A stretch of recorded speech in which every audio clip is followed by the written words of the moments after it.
20 years ago, my guest, who grew up in Ohio, fell in love with Las Vegas. And since then, he's dedicated his energy to researching and enjoying the city.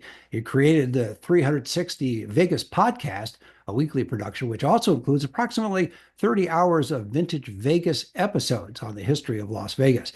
These particular segments led him to becoming a writer. Mark Wojtowicz is author of Vegas from Fremont to the Strip, How Las Vegas Casinos Evolved. It's available on Amazon, Barnes& and Noble, and all the usual places. And for everything about Mark, go to 360vegaspodcast.com, and you can follow him on Facebook and X. And Mark, welcome to the show. Thanks, Sarah. So what was your earliest memory of Las Vegas? 2004. I came as a lot of people do as a bucket list kind of a place, and I was very taskmasterish because I didn't think I was coming back. So I'm like, well, I got to see everything, and I didn't really get the magic of Vegas until I came back 2 years later when I was just with friends having a good time from one experience to the next experience, and that's when it really kind of sunk in that I fell in love with this city and I wanted to learn everything I could possibly learn about her. And then that transitioned into a podcast, which I couldn't help but share the information I was learning with people. So that ended up manifesting in that as well. So Vegas has been good to me very creatively. What were you doing before then? Were you a truck driver or a bartender or a teacher or a nuclear engineer? What were you doing before you decided to write about No, Las nothing Vegas? exciting. I was a payroll specialist for a payroll company. I did a lot of math, did a lot of numbers. Oh, my Um, eyes are closing already. Okay. Yes. Yeah. So that's great. You went from a linear world to a nonlinear world and really enjoyed Yeah. the sights and sounds, as they say, of Las Vegas. Well, that's great. Yes. So you clearly got involved very quickly. Was your wife involved as well? Did she support you in your endeavors? She supported the energy that I put into it. It took her a while to fall in love with the city. One of the great things about Las Vegas is that it's got many parts to it, and one of the things that my passion and love resides just because of the book, or as the book says, with Fremont and the Strip. That's where all my energy is spent. That's where all my interest lies, and it was through meeting listeners that my wife met somebody that was a local, and she got to show her the local side of Vegas and got her to realize, like, no, no, no, this is just like every other town, outside of the Strip. It's like, now we just happen to be 25 minutes from the coolest downtown in the history of humanity. Right. Did you get involved as well, off strip and off downtown? Did you enjoy the local atmosphere? Because as I've discussed with other guests over the last couple of years, particularly, there's a lot of things that go on in Las Vegas, away from the strip, away from downtown, that you can spend pretty much your whole life in Las Vegas and never go to the strip or downtown. You could Yeah. take advantage of all that. So did you take a little bit? I know that's not what the book is about. I was just curious. Did you also start getting involved in areas outside of those two main areas? No, my wife and I are reclusive, so we tend to be very insular. But it's funny you said that. I'm reading a new book. Well, it's not a new book, but it's a book called Sun, Sin, and Suburbia, Oh yeah, and it talks about Jeff the Schumacher. burbs, and yes, and talks about the Vegas and the suburbs that I had never paid any attention to. I mean, I have my own little community that I'm a part of, but it gave me community pride. Now I'm curious. I want to go to more Summerlin things.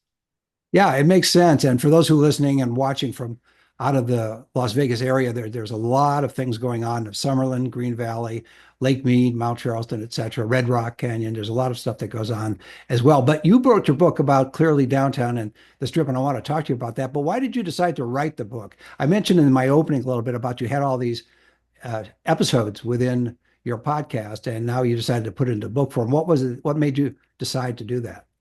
It was the listeners. It was a project that I had had on the back burner for a long time. I'd always thought about it, but the process just seemed far too daunting for me. And thankfully, I had a former guest of yours, Dr. Dave Schwartz, who very much mentored me through the process on how to write a book and how to publish a book, and helped me out tremendously. I cannot thank him enough for the guidance that he provided.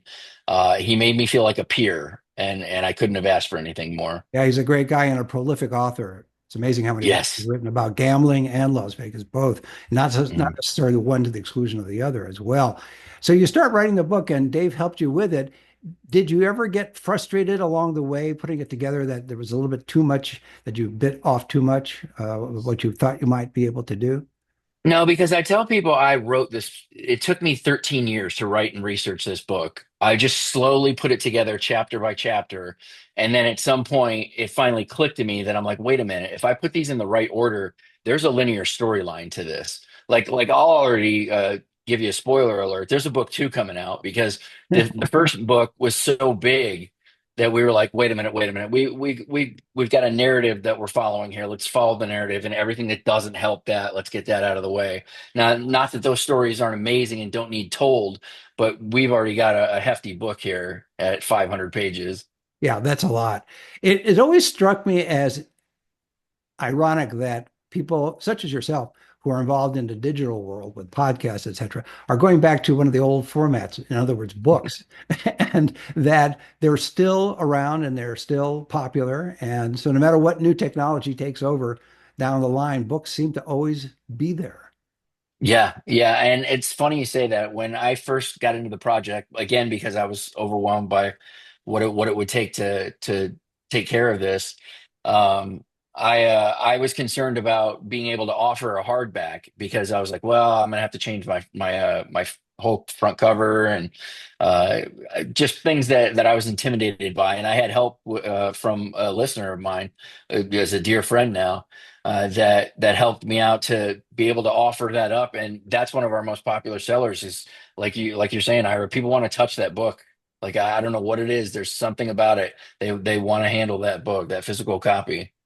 Yeah, it's interesting. I've talked to so many authors over the years, and occasionally I'll ask the question, which I tend to ask too often, about whether that's a sign of immortality when you write a book, because the book will always be around when you're long gone. I won't ask you that Mm. question, Mark, but All right.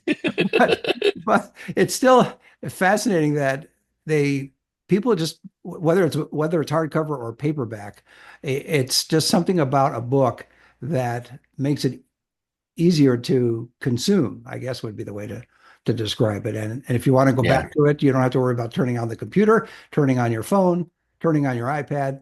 You just pick up the book and it's there. And All there's right. and there's no blue light, which is bothering your eyesight too, which is always helpful.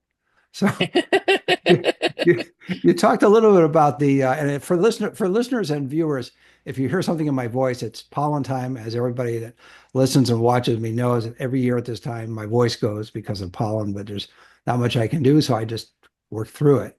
But when you were putting the book together, and you mentioned a little bit about the format of the book, did that come to you as a sense of inspiration, or did you just think about it logically and say, okay, I'm going to put this book together, and yes, it should be this way because it makes sense based on my previous research?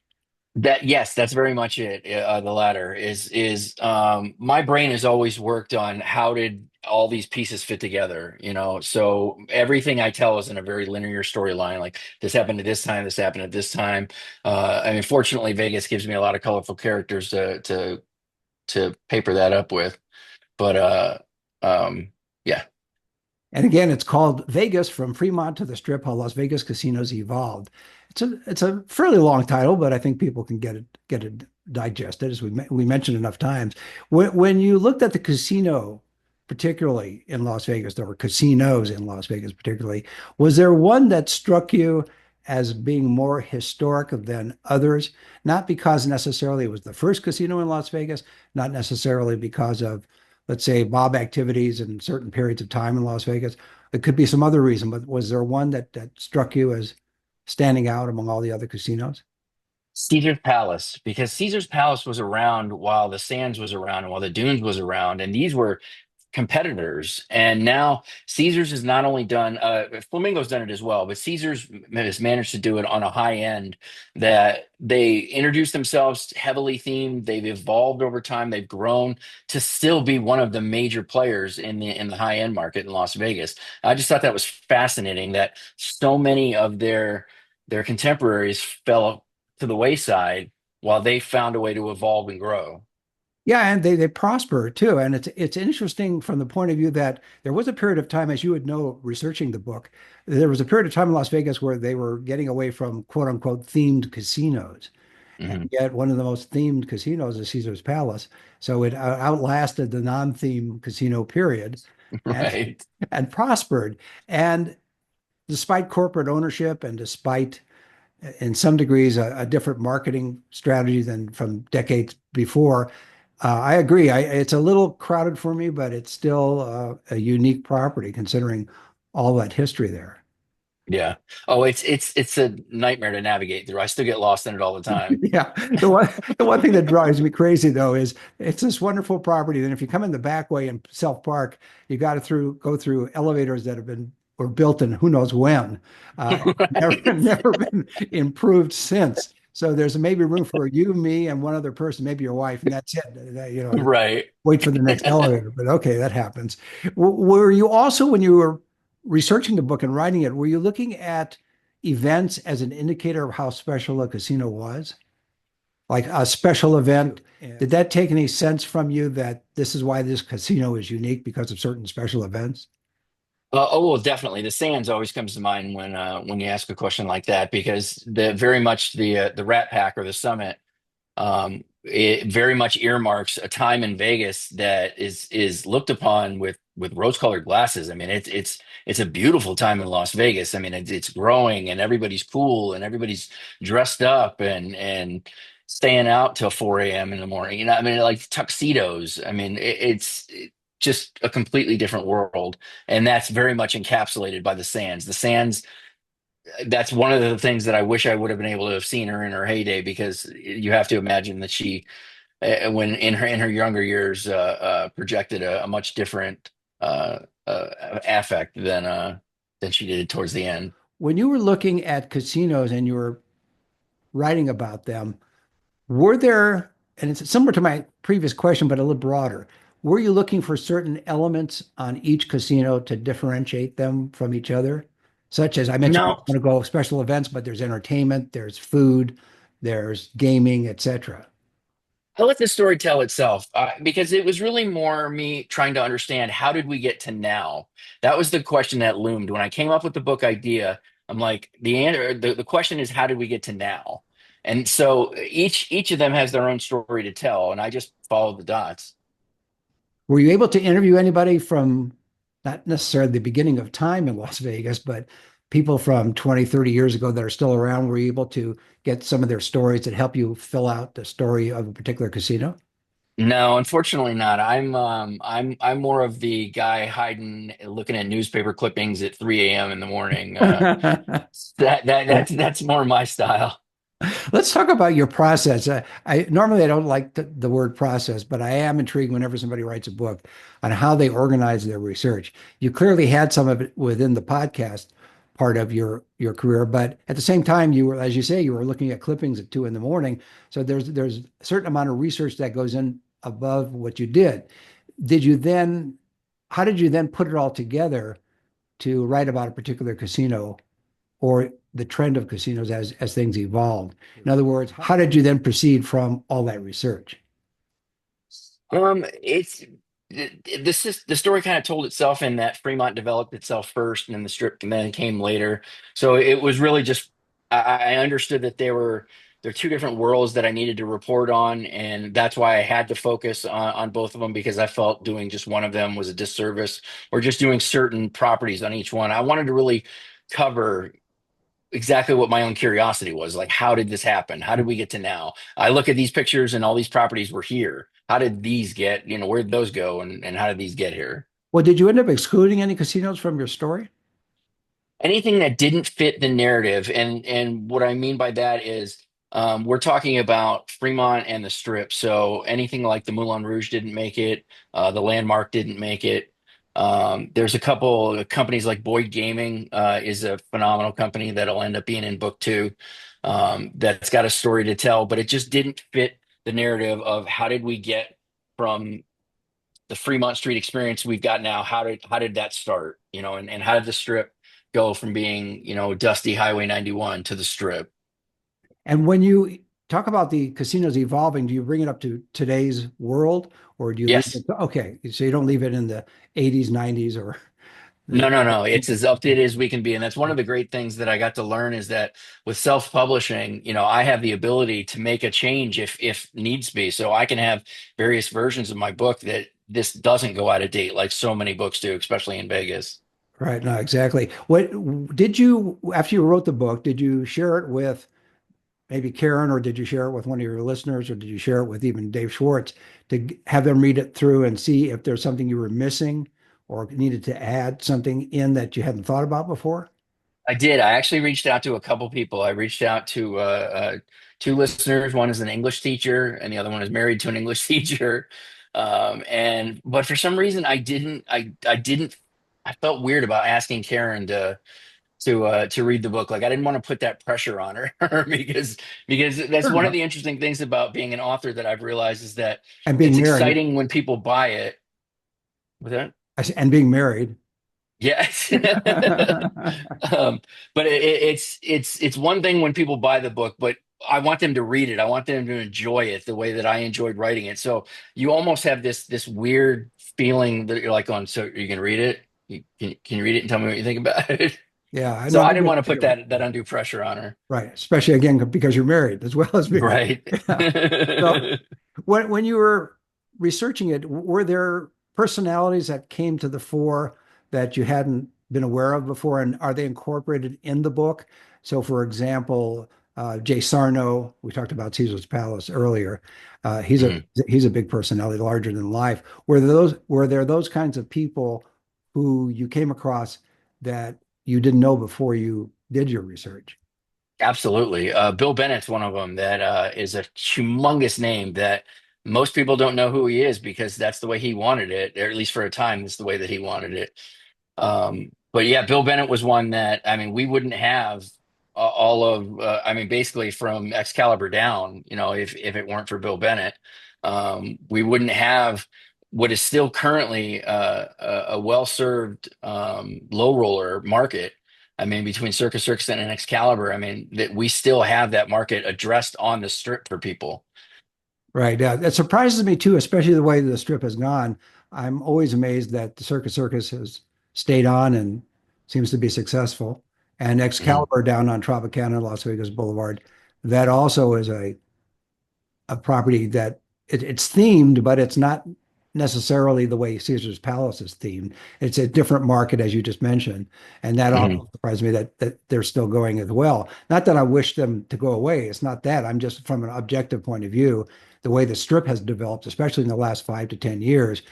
You'd think that there wouldn't necessarily always be room for some of these properties that appeal to the lower end of the market rather than the higher end of the market. Mhm.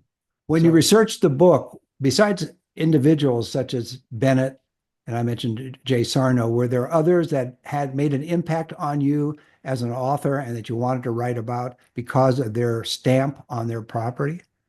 Kirk Kerkorian. That's another one. That's another name that the thing that I love about Kirk is a good guy.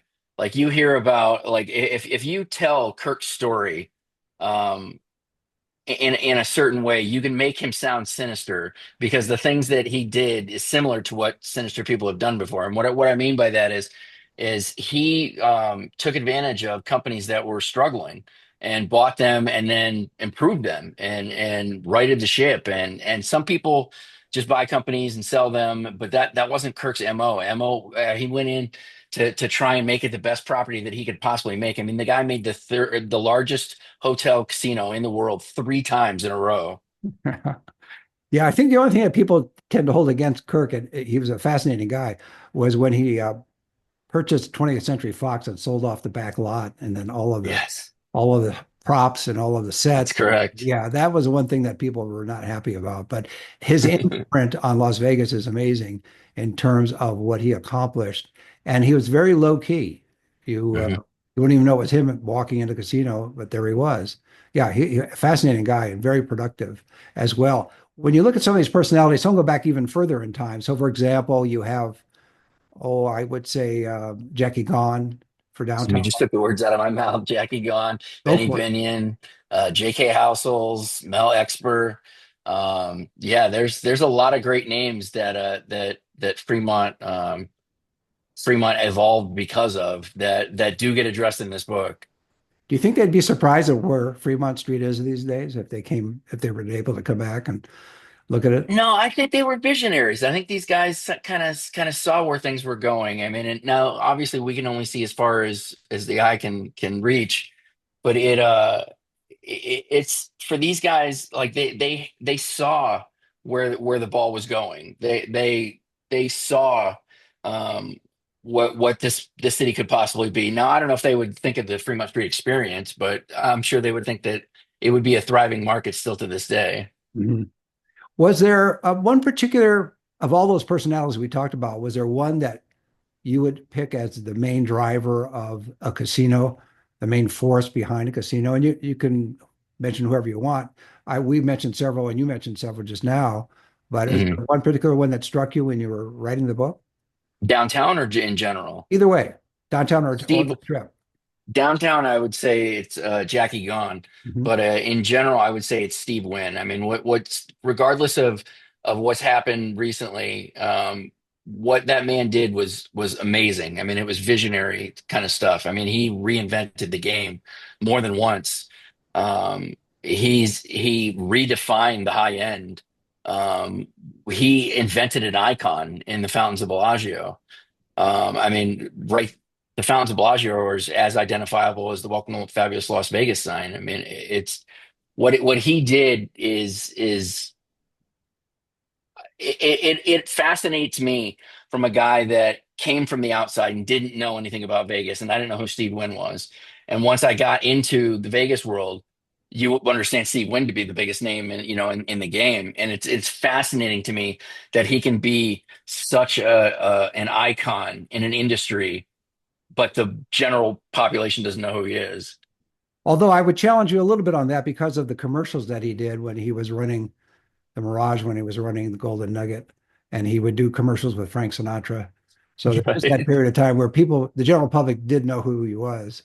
And That's right. That's so right. I, maybe because I know a little history, I had to bring that up to you, Mark. So that's okay. That's good.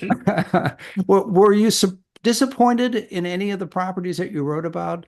If that's the word, maybe not disappointed, but were you not overly impressed by some of the casinos that you wrote the history about? I would say not to pick on Hacienda, but Hacienda was always a low roller joint from the day it kind of opened. It always it understood who its customer was. It stayed in its lane. It didn't do anything that was really shaky. It got into the frontier for a little while, and that was a shaky endeavor for them. But besides that, for the most part, they just kind of stayed in their lane and did their stuff. And then one day they got bought, and then it became Mandalay Bay. So there's just not a whole lot of excitement to Hacienda's story. True. Since you moved here, have you been to any implosions? Yes, I was at the Tropicana implosion. And were you surprised at how quickly it went down? Yes, and something else is that I expected I would feel it. I don't know why. I thought I would feel like a shock wave from the building, and I'm sure for safety reasons they have us far enough away that I don't feel that shock wave. But I Right. think that was probably the thing that surprised me the most. But yeah, it was. I'm glad I did it. It was definitely a bucket list item. It was fascinating to watch how fast the whole thing just kind of falls apart, and then you're like, it's over. Yeah, it's sad for those of us who are connected with the Tropicana to see it go, especially because it had such historic roots starting in Mhm. 1957. And yet, but nothing lasts forever, evidently, except according to you, Caesar's Palace, which is still with us. The So, Flamingo still and the Flamingo, was the third correct. property. So That's yeah. yeah, you're absolutely right. Yeah, they're still going strong, so it's good. So you mentioned about you're going to do a second book, and there's so much material for it. Is it going to take the same approach as the current book? Again, it's called From Fremont to the Strip: How Las Vegas Casinos Evolved. It's available on Amazon, Barnes and Noble, and all the usual places. Is the second volume going to be totally different, or just an extension of the first? I believe it'll be an extension in the sense that it's telling the stories of like I'll tell you here, we've already named the book. It's going to be Icons and Legends. And it basically just covering all the people that were like these people's story still needs to be told, like Boyd Gaming, Benny Binion, um, uh, uh, the Moulin Rouge, the Landmark. Like these are all stories that don't fit in this first book, but they easily fit in and deserve a place in a second book. Before I let you go, what do you want people to take from your book? In other Oh, words, just what learn. just learned? Okay, no, Just learn the history. I try to share my enthusiasm through the book, and I hope that really comes through on the page. Um, this is something that I'm incredibly passionate about. I get so excited talking about Vegas history, and being able to share this with people, like it brings me happiness to know that that somebody could get lost for a good 12 hours in something that I did. yeah, that makes sense. Also, too, I would think a lot of old timers that are around would get a kick out of reading the book because it will bring back memories that they may have not remembered in terms of a particular casino that they either played in, worked in, or just knew it was there. It was one of those things. Right. Yeah. Yeah. Do you see the future of Las Vegas as bright? I do. I do. I think she's got some evolving to do. The middle market needs to be a little more flushed out right now. It seems the high end's a little over heavy. And I think we're going to see another boutique hotel coming along somewhere. I think either on the Riviera site, on the Fertitta site, possibly, or on the Casino Royale site. I think we're going to see another cosmopolitan-esque boutique hotel that will do a lot with a small footprint. So there's still room for the boutique hotel because we keep getting bigger and bigger with our casinos here. So, I but think you're we've topped optimistic. out. Yeah. And so now they're gonna break out into a little bit of a more a niche market where you have a boutique hotel catering to a certain type of market. Yeah, that Mhm. makes sense. Well, that's a great way to leave it. My guest has been Mark Wojtowicz. He's author of Vegas from Fremont to the Strip, a Las Vegas casino's evolved. It's available on Amazon, Barnes and Noble, and all the usual places. And for everything about Mark, go to 360vegaspodcast.com, 360vegaspodcast.com, and follow him on Facebook and X. And Mark, thanks for being on the show. Thanks, Ira. See you next time.